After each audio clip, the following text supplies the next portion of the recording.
어디 한 부위가 안 좋으면은 그것만 딱 치료하는 게 낫지 않나요? 이 부분에 대해서는 제가 환자분들께 자주 설명드리는 개념이 있는데, 쉽게 비유하면 우리 몸은 어항 같다고 저는 생각하거든요. 안녕하세요. 인천설명한의원 원장 김정진입니다. 오늘은 많은 분들이 헷갈려 하시고 또 오해도 많으신 자율신경에 대해서 이야기해 보려고 하고요. 피로나 불면, 가슴 답답함, 소화불량 이런 증상들, 사실 뚜렷한 병명이 안 나오는 경우가 많죠. 그럴 때 의심해 볼 수 있는 게 바로 자율신경 불균형입니다. 혹시 자율신경이 뭘까요? 자율신경이라는 게 되게 애매한 개념이기도 하고 환자분들께서는 익숙하지 않으셔서 물어보시는 경우가 많이 있는데, 자율신경은 뇌에서 나와서 척수를 따라 쭉 내려오면서 위, 소장, 결절, 방광, 대장, 폐까지 여러 장부를 들어가는 그런 신경계입니다. 우리 몸을 컨트롤해주는 컨트롤 타워다, 이렇게 보시면 되겠고요. 자율신경이 안 좋으면 우리 몸을 관장할 수 있는 컨트롤 타워가 무너진 거기 때문에 동시다발적으로 위가 안 좋아질 수도 있고 방광이 안 좋아질 수도 있고 잠이 안 오거나 불안해지거나 이런 것들이 동시에 생길 수가 있습니다. 그래서 우리 몸을 다스리는 데 있어서 굉장히 중요한 개념이다, 이렇게 생각하시면 될 것 같아요. 어디 한 부위가 안 좋으면은 그것만 딱 치료하는 게 낫지 않나요? 이 부분에 대해서는 제가 환자분들께 자주 설명드리는 개념이 있는데, 쉽게 비유하면 우리 몸은 어항 같다고 저는 생각하거든요. 그래서 위랑 소장, 결절, 대장, 방광 이런 것들이 다 연결돼 있고, 하물며 근육이랑 관절, 인대, 뇌, 척수 이런 것들이 다 연결돼 있기 때문에 우리 몸을 관장하는 자율신경계가 좋지 않으면 아무리 갑자기 좋아졌다고 하더라도 금방 나빠질 수밖에 없다. 그렇기 때문에 이걸 모두 관장하는 자율신경계가 좋아지는 게 우리 몸을 진짜 건강하게 하는 어떤 근본적인 치료가 될 것 같다, 이렇게 생각하고 있고요.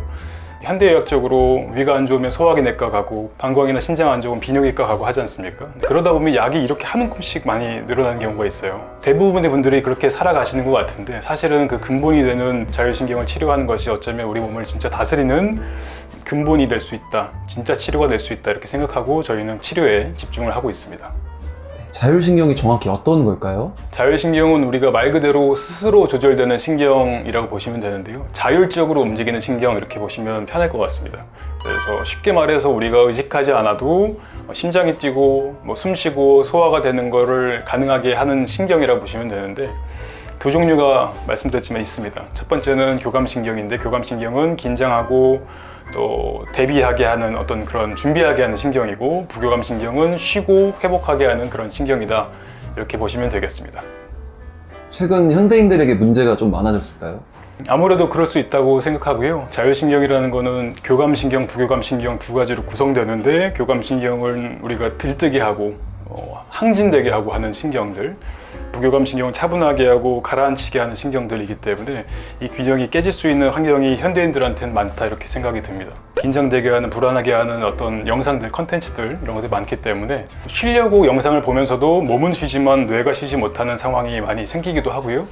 더불어서 현대사회에 살다 보면 스트레스 많이 받을 수 있는 집안의 환경도 있고 회사 내 환경도 있고 여러 가지가 있기 때문에 자율신경이 과거에 비해서 안 좋아질 수밖에 없는 어떤 환경에 현대인들이 놓여 있지 않나, 이렇게 생각이 드는 것 같습니다. 그래서 현대인들의 어떤 증상, 질병을 치료할 때 자율신경을 보지 않고서는 제대로 볼 수 없다, 이렇게 생각을 하고 있습니다.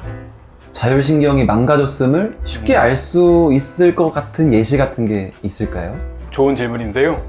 제가 추천드리는 거는 먹는 거, 자는 거, 싸는 거, 생각하는 거 관해서 내 몸이 안 좋아진 게 혹시 뭐가 있는지 지켜보는 게 좋을 것 같고요. 먹는 건 당연히 소화시키는 거, 먹고 나서 소화가 잘 돼서 더부룩한 거 없고 편하게 입맛이 돌고 이런 것들이 되겠고요. 두 번째는 자는 거, 자다 깨는 게 많지 않고 자고 일어나서 되게 개운해지고 이런 것들이 되게 중요한 포인트가 되겠고, 그래서 환자분들도 집에서 내 몸을 한번 들여다보시고 혹시 안 좋은 게 있는지, 혹은 안 좋은 게 있다면 얼마큼 심한지 보시고 내 자율신경을 한번 판단해 보셔도 될 것 같은 생각이 듭니다.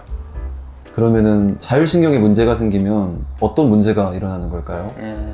일단은 교감신경, 부교감신경의 균형이 무너지면 우리 몸은 긴장 상태 혹은 처진 상태에 놓이게 됩니다. 그래서 생기는 다양한 증상들이 굉장히 많은데요. 일단은 불면증도 있을 수 있고, 소화불량, 만성피로, 가슴 두근거림, 어지럼증, 이유 없이 불안한 느낌, 우울한 느낌, 혹은 심하면 공황장애까지도 나타날 수가 있습니다.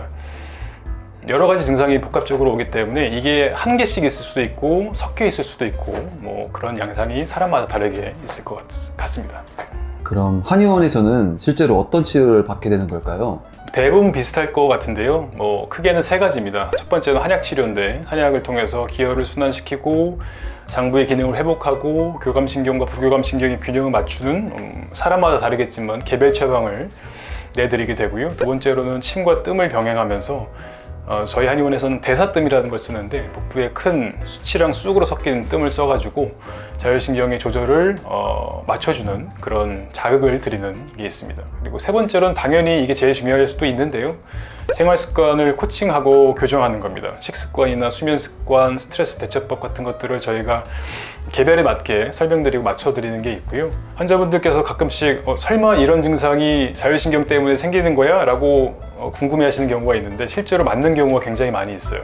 그래서 내 몸 상태나 내 환경에 대해서 내 상황에 대해서 정확히 알고 바꾸려는 노력이 한약이나 침이나 뜸이나 뭐 약침 이런 것들만큼 중요할 수 있다 이렇게 보고 치료를 하고 제가 설명을 많이 드리려고 하는데 환자분들께 그 이름에 걸맞게 환자분들 오시면 설명을 많이 드리면서 이런 거 고치시고 이런 숙제 해오시고 호흡은 어떻게 하시고 물은 어떻게 드시고 이렇게 여러 가지를 좀 알려드리려고 하는 편입니다. 그래서 크게 보면은 한약, 침뜸, 그리고 생활습관 교정 이렇게 보시면 될 것 같습니다.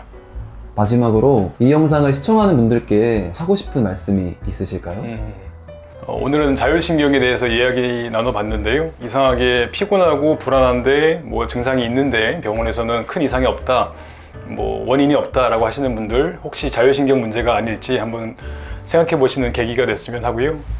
자율신경이라는 게 얽힌 부분이 굉장히 많기 때문에 영상을 보시면서 궁금하신 점이 있다면 댓글로 남겨주시면 성심껏 답변 드리도록 하겠습니다.